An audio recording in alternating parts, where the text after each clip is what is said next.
Je vous annonce avant que la vidéo ne commence que j'ai publié mon livre la semaine dernière et qu'il est toujours disponible sur Amazon. Je vous mets le lien en description en première ligne. Et donc j'en profite également pour vous annoncer que la semaine prochaine et la semaine d'après, c'est-à-dire pendant 2 semaines, il n'y aura pas de vidéo puisque je suis en vacances. Je reprendrai donc les vidéos dans 3 semaines. Bon visionnage. Salut à toutes et à tous, j'espère que vous allez bien. Aujourd'hui on se retrouve pour une nouvelle vidéo dans laquelle on va revenir sur une polémique qui a eu lieu l'année dernière, en 2020, qui a donc été lancée par l'autrice J.K. Rowling. Vous la connaissez évidemment, elle est extrêmement réputée, notamment pour avoir écrit les livres Harry Potter dont je suis absolument fan et qui est un univers que j'adore. Et j'avoue que depuis cette polémique, j'ai énormément de mal avec elle parce que elle a eu certains propos très durs, très blessant, et donc on va revenir aujourd'hui dans cette vidéo pour vous expliquer un peu plus précisément ce qui s'est passé, comment ça s'est déroulé, les conséquences que ça a eu notamment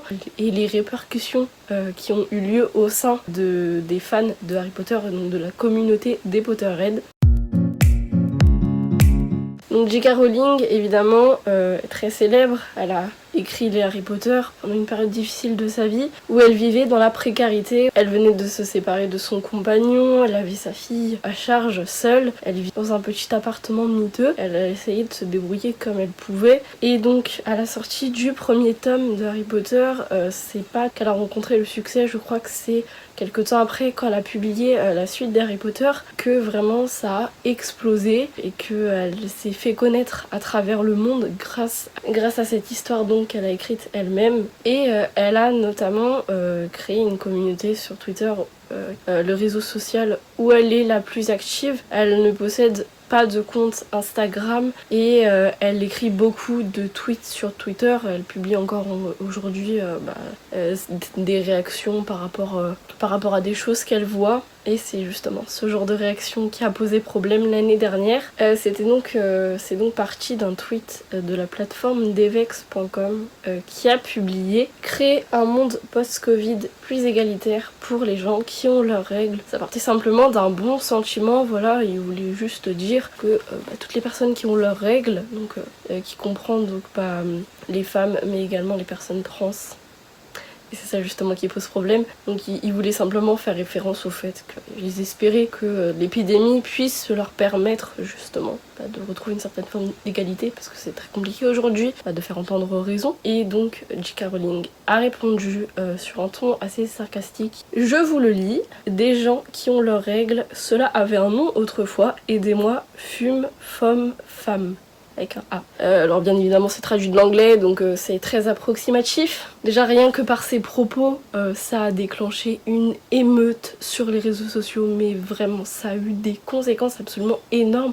Tous les médias en parlaient et les acteurs de Harry Potter ont répondu à J.K. Rowling en lui adressant tout simplement le mépris qu'ils éprouvaient suite à la lecture de ces mots, ce qui est totalement compréhensif. Enfin, on peut pas, en tant que figure célèbre comme l'est J.K. Rowling, se permettre d'avoir ce genre de propos sur une plateforme où de plus elle est suivie par un certain nombre de personnes, et parmi ces personnes donc la communauté transgenre à laquelle elle faisait référence et dont elle se moquait a été extrêmement blessée évidemment, et elle a donc cherché tout d'abord à comprendre pourquoi ça faisait polémique évidemment. Parce que considérer que des personnes transgenres ne sont pas des femmes, c'est renier l'identité. Parce que on est dans un monde qui évolue beaucoup et les mentalités ont du mal à suivre, notamment J.K. Rowling le démontre donc très bien. Et le problème c'est que une femme transgenre est une femme au même titre qu'une femme qui est née femme. C'est juste qu'à la naissance, le sexe qui lui a été attribué ne lui correspond pas. Et donc cette personne a parfaitement le droit de se détourner de son sexe de naissance pour devenir trans. Enfin, ce n'est pas un problème et c'est ce que J.K. Rowling renie. Elle va répondre à ces arguments, je cite: « J'ai lu tous les arguments qui détachent la féminité du corps féminin, j'ai écouté toutes les affirmations selon lesquelles les femmes biologiques n'ont rien en commun, et je les trouve profondément misogynes et rétrogrades. » Et donc le 8 juin, 2 jours après le lancement de cette polémique, c'est Daniel Radcliffe qui va donc répondre et qui va totalement renier J.K. Rowling. On parle quand même de Daniel Radcliffe qui a interprété Harry Potter, le héros créé par J.K. Rowling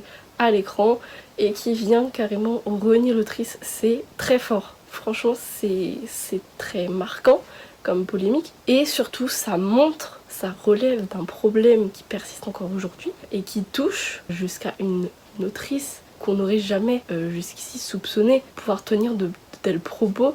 Donc vraiment ça montre qu'il y a beaucoup de personnes qui le pensent et qui ne le disent pas publiquement comme J.K. Rowling, mais c'est un problème qui existe malgré tout aujourd'hui. Et voilà, J.K. Rowling a déclenché un véritable scandale par ses mots, et malheureusement ça a eu des répercussions également sur les acteurs de Harry Potter, parce que Daniel Radcliffe est pas le seul à avoir répondu à cette polémique, il y en a beaucoup d'autres par la suite qui se sont exprimés là-dessus. Et donc il répond en faveur donc des personnes transgenres en disant, je cite, « Les femmes transgenres sont des femmes, toute déclaration contraire efface l'identité et la dignité des personnes transgenres. » Donc par la suite, non seulement Daniel Radcliffe va se retourner contre J.K. Rowling, mais également Rupert Grint et Emma Watson, qui interprètent donc respectivement Ron et Hermione aux côtés de Harry, et Eddie Redmayne, l'acteur de Newt dans Les Animaux Fantastiques. Et moi je le remercie pour ça, parce que c'est juste inconcevable qu'une femme aussi célèbre qu'elle puisse tenir de tels propos. Ça va vraiment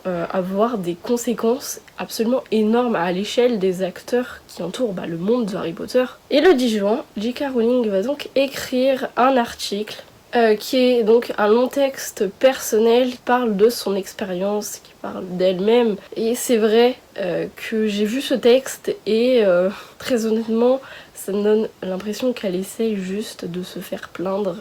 Je sais pas vous ce que vous en pensez. Je vais vous dire, vous résumer un peu ce qu'il y a dedans. Donc elle évoque dedans les menaces qu'elle a reçues suite à ses propos controversés, toute la polémique qui s'est emparée de ce qu'elle avait écrit dans ce tweet. Et ensuite elle va se recentrer sur son expérience personnelle en parlant des violences conjugales qu'elle a subies. Elle se faisait battre par son petit ami, je crois, qui était donc le père de sa première fille, et elle va ensuite déclarer pour la première fois qu'elle a été victime de viol étant plus jeune, et elle va se désoler également que Twitter ne soit pas une plateforme où elle puisse tenir ce genre de propos, où elle puisse dire ce qu'elle pense. Et c'est assez confus comme texte, c'est vrai, il y a beaucoup de choses qui se disent dedans, et j'avoue que je ne comprends pas le rapport en fait avec la polémique. C'est sûr qu'elle donne plus l'impression de vouloir se plaindre de ce qu'elle a subi et de ce qu'elle éprouve au fond d'elle, plutôt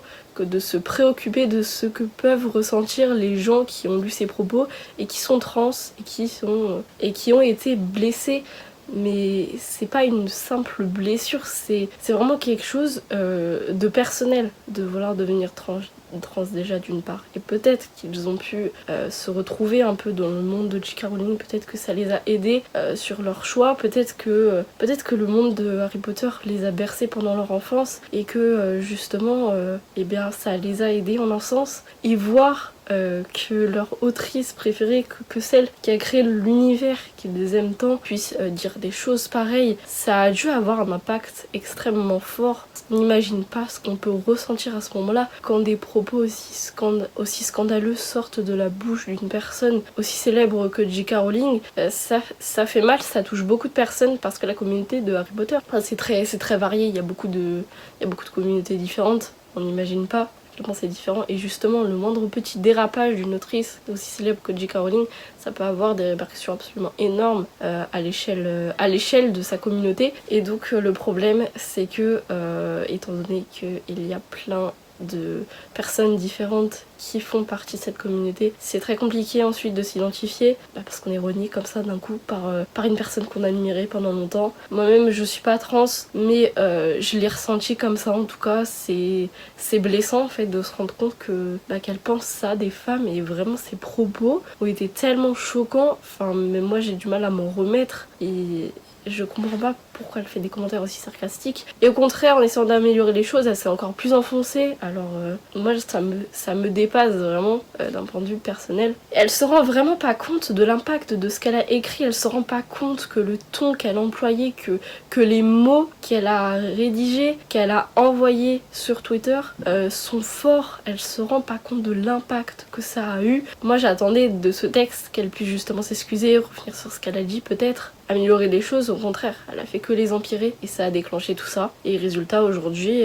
moi je peux pas considérer que J.K. Rowling reste l'autrice qu'on a tous connue étant enfant. Ben HPTS, le youtubeur Harry Potter, a parlé à propos de cette polémique il y a pas très longtemps dans une de ses vidéos. Il a dit que maintenant Harry Potter ça appartient plus à J.K. Rowling mais au Potterhead, et moi je suis totalement d'accord. J.K. Rowling n'a plus la main mise sur cet univers, elle appartient désormais au Potterhead et voilà, j'ai plus envie de m'identifier à elle dans cet univers parce que en fait ça peut paraître dérisoire pour certaines personnes mais c'est extrêmement fort comme propos, c'est déjà irrespectueux